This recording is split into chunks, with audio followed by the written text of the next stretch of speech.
Hi, I'm Rita from WISHBONE Animation, and I'm here with Shay and Sage. And we're here to answer questions about Where is Tracy Maddison, our latest micropilot.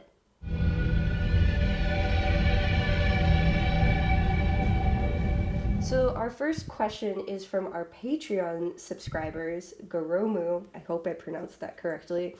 And their question is, what would Harry and Jane's top 4 on Letterboxd be? I can answer this. First of all, hi Oomph. Second of all, I think Harry's top 4 would be The Thing, The Shining, the SpongeBob SquarePants movie, and then The Passion of Jesus Christ, right? Okay, that's just my top 4. And then I actually wrote down the Mel Gibson one. The what? The Mel Gibson one. Is that the one with Willem Dafoe? No, that's The Last Temptation of No. Jesus Christ. Oh, then it would the be. Martin Scorsese movie or the Mel Gibson one? You're stressing me out. Okay, I'm changing my answer. Sorry, Harry's top 4 would be The Thing, the 1980s version by John Carpenter, because there's multiple versions of The Thing, and the only good answer is the John Carpenter one. Then The Shining by Kubrick, because that's the only one. There's other versions, but they're not that good. And then the SpongeBob SquarePants movie, the Steven Hillenburg one from the 2000s, because that's also the only one. And then Martin Scorsese's Jesus Christ movie. Jane's top 4 would be In the Mood for Love, Gummo, Mulholland Drive, and then I want to say Cleo from 5 to 7. I think she'd be a huge Varda head. Our next question is from Olga Balashova, asking, do the characters have traits based on real people? Do the characters have traits based on real people? Yeah. Oh, yeah. So, Harry is partially inspired by my brother, my little brother, mainly because my little brother is really into, like, really crazy horrorcore hip-hop, and that that's what he described it as. And I thought that was really funny. So I took that kind of personality trait of like some suburban kid really liking this really scary, really upsetting sort of music. And Jane is more so inspired by all the people I went to art school with. This is a question from Midnight Rat. What advice would you give young people, young aspiring artists who are beginning their exploration into creating art and trying to find their own artistic voice? I feel like it's really easy to see the artistic voices of other people, but it's very difficult sometimes to see your own artistic voice. Many people I've talked to have described that they can't see their own style. Even I can't see my own style, speaking for myself, but we're all constantly observing one another's art styles and voices within our own art, even if we're not each intentionally putting that in. But if you want to understand your own artistic voice better, I think and to really niche down into what makes your art unique, it's important to understand what makes you unique as a person. Yeah, exactly. Looking at other people's art, like the artists who we look up to and the people who've created the art and the films that we all really like, it's actually pretty easy to observe where their inspirations came from and understand what it is about that person that makes them and their work unique. And it's very easy to want to replicate that and to want to sort of take what they've done and try to see if you can do it yourself too, which is completely a great thing to add to your work. I think it's really great to be able to do both things. But if you want to understand what makes your work specifically unique, doing some internal reflection and figuring out what unique experiences make you specific, what's an experience that you have that nobody else you know has, what are feelings that you have about things that nobody else you know has, and how can you turn that into art and how can you implement that into your artistic practice? Which part of creating this concept was the most fun for y'all? Any shots that needed to be cut in the making? If Where is Tracy Maddison wins the vote, how do you plan to incorporate as many mixed media shots as the other concepts? I think the part that was the most fun even though it was the most painful one. For me, was probably that montage shot where it's all Tracy's face sort of like over like replacement anime. Yeah, that's what it's called. Yeah. And that was really hard for me because I couldn't use Procreate. I had to use Photoshop, and then I had to get used to Photoshop, and then I had to relearn Photoshop, basically. I think that developing the background pipeline was really fun. The other two trailers had such a high number of mixed media shots that although we developed a background pipeline, it was being used for many fewer shots than it was in this trailer. So developing the background pipeline and then being able to use it as much as we did was really fun. And it meant that there was a lot less figuring each shot out every single time I go to make a background from scratch. And instead I was able to just follow like a straightforward process, which was really satisfying. I think my favorite, or like the part that was the most fun for me, was the fact that this has been the production where we have had the least amount of bumps in the road. And for me, it was more fun to be like, no one's dying.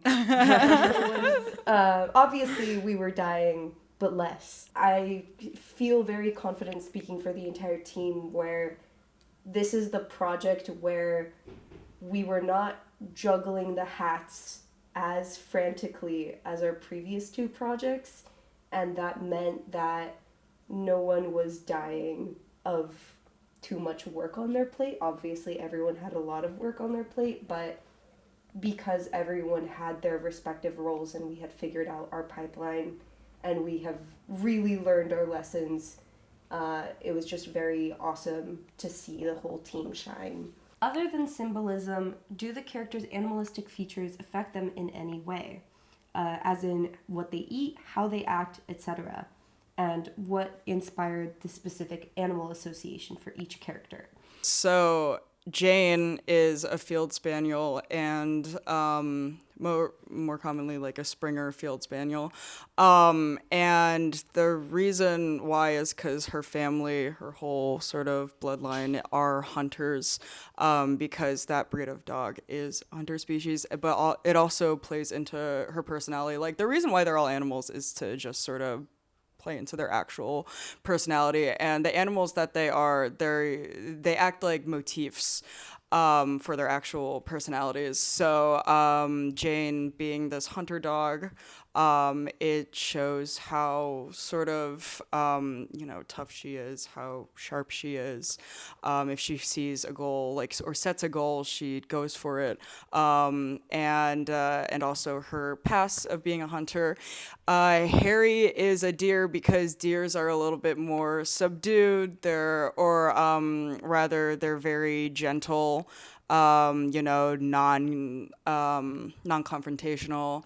And Tracy being a hare, and the fact that everyone kind of thinks that she's a rabbit, I think plays into the cleverness of the design that Sage made. The reason why it's so important that she's a hare is because hares are kind of seen as the scarier version of cute little bunny rabbits. Tracy going missing and kind of everyone's, like the town sort of idea of, or the town sort of obsession of infantilizing her. And to answer if they have any animalistic features that affect them in any way other than like their personality types. I think that's fun. I didn't really think about that. I think it'd be really funny if Jane was a carnivore, but Harry was just straight up herbivore. Like he can only eat like nuts and snacks and stuff like that, and grass and wheat. What is the biggest, most specific, oddest inspiration for Where's Tracy Maddison? Okay, so for biggest inspiration, I would say Blair Witch Project, specifically the beginning of Blair Witch Project, where they're going around interviewing the townsfolk. Because when you first watch the movie, they're like, why are they, like, I know that this is for the documentary, but, why should I care? And at the very end, no spoilers, but at the very end of Blair Witch Project, I don't know why I said no spoilers. It's like the most important movie of like the century or the past 2 centuries. Something about that, the way they world build through just talking to people and the little details that they give, like whether it's facetious or not. And it loops back and is actually extremely important towards the end and also throughout the story. And also it just like, I don't know, it just like looks so grungy and like the people look so weird. And like it was always like my favorite scene of the whole film.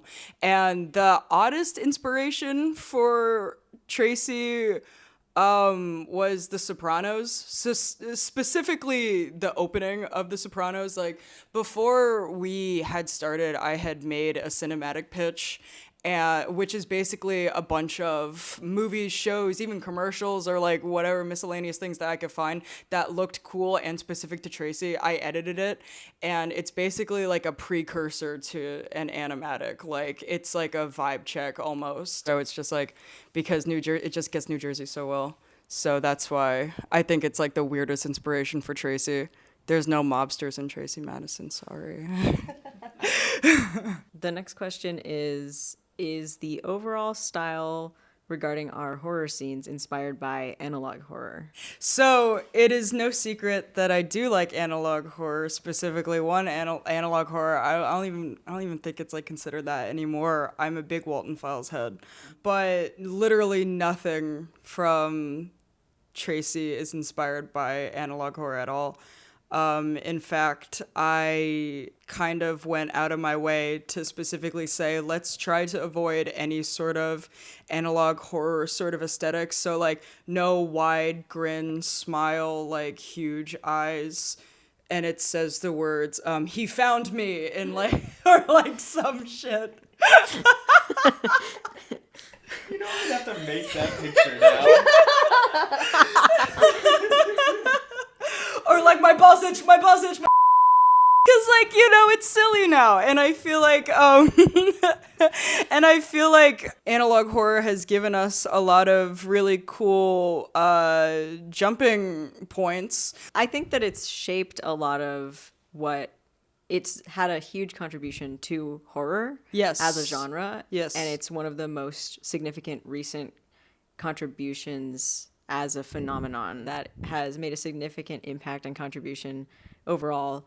So, of course, some elements of that are going to make their way into our mind, but we were being conscious to not include anything that was too in the cliche of analog horror. Yeah. And apart from it literally being analog horror that they're filming with their camera. Yeah. If the question is about the specific sort of tropes present in what we now know as analog horror on the internet, the answer is no. What made you choose New Jersey as the setting for Where's Tracy Maddison? All of New Jersey is haunted. All of New Jersey is haunted and scary. And that's why I chose New Jersey. And also, like, I don't know, New Jersey, it's just so it's such a specific place. Like, and it has such a specific look. If you're ever like, if you are from the New England area, you would know that like the woods at night, especially like around that area, it's really scary. And like the people that reside in New Jersey they're unique, to say the least, and New Jersey is just a very special place. Viva la New Jersey! Yeah. As somebody who's also from the East Coast, I do feel like if you're from the East Coast versus if you're from the West Coast, there is a huge difference in the just general population's personality. Yes. So absolutely. If nothing else, the sort of East Coast standoffishness and just the cultural differences are enough to contribute significantly to the story. I agree. Are you okay with fan works being made for Where's Tracy Maddison? Absolutely. Everyone should make fan art of Tracy Maddison. Let's all love Tracy. And tag us. And tag us. Yeah, please tag us so we can find it. I love this question. Thought daughter or gay son? Thought daughter. I'm not misogynistic. Gay son. Gay daughter. Thought son.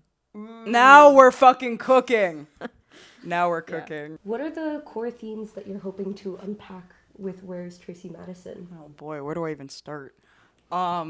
So I think the big one is just, even though it takes place in 2005, I think this huge boom of true crime and exploitation content, I think there's a lot to unpack there.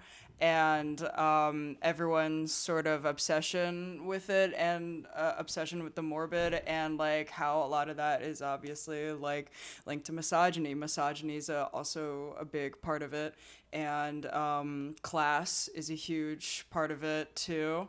And grief is also here. I think that's the big thing. I think it's grief, misogyny, class, and true crime exploitation. Four very light subjects to talk about at Thanksgiving dinner. Very cheery. Very cheery, very lovely. We like to topics. keep it lighthearted. Yes, because that's what animation is. Animation is very lighthearted and fun, and kids. for kids, yeah, exactly. You're supposed to space out, drooling all over yourself. What were your guys' favorite scenes to make in each of the trailers? Each of them. Okay, why don't we go in order, I guess? So what was everybody's favorite scene to make in Mirage? My favorite scene to make in Mirage, I'm sorry to cut you off. You didn't cut me off. My favorite shot in Mirage, and I forgot. No, my favorite shot to make in Mirage, I boarded it, I didn't animate it, was the fish and the birds. It was inspired by that one artist. What was their name? MC Escher. Yeah, there were a lot of Escher inspirations in Mirage. Yeah, that one was my favorite. I didn't animate it though, but that one was my favorite one to board. My favorite part on Mirage was the scene where Mirage walks on a chess room and then it flips to the grassy hill Iconic. with Lucia. I did the backgrounds for that. And they looked great. And I really love doing that. Oh, yeah. You know what? This is really silly, but I actually liked working on the background for the end credits of Mirage. Oh, yeah. It was my favorite. I think it was one of my favorite backgrounds. And then, you know what? Yeah, probably my favorite scene to work on for Mirage was the chess room with the sun and moon guy. Yes. We that guy went through so many different variations in appearance, but the background for that one was also similarly really cool to do. So cool. I think that was one of the backgrounds that really lent itself to fun photo bashing style. So I thought that was really fun. Just generally the backgrounds was a lot of what I worked on. I wasn't animating on that one, so it wasn't so much. I think the question's hard for me because it wasn't so much scene by scene. But I think just seeing the scenes all come together was really cool.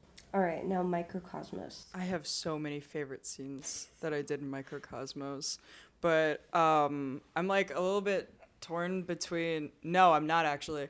So my genuine favorite scene ever, it beats like both Mirage and Tracy Maddison, was first I boarded the wizard sort of like floating around in space, and then he takes off his hat and it's all the little guys, the little crew members in his hat. That was so much fun.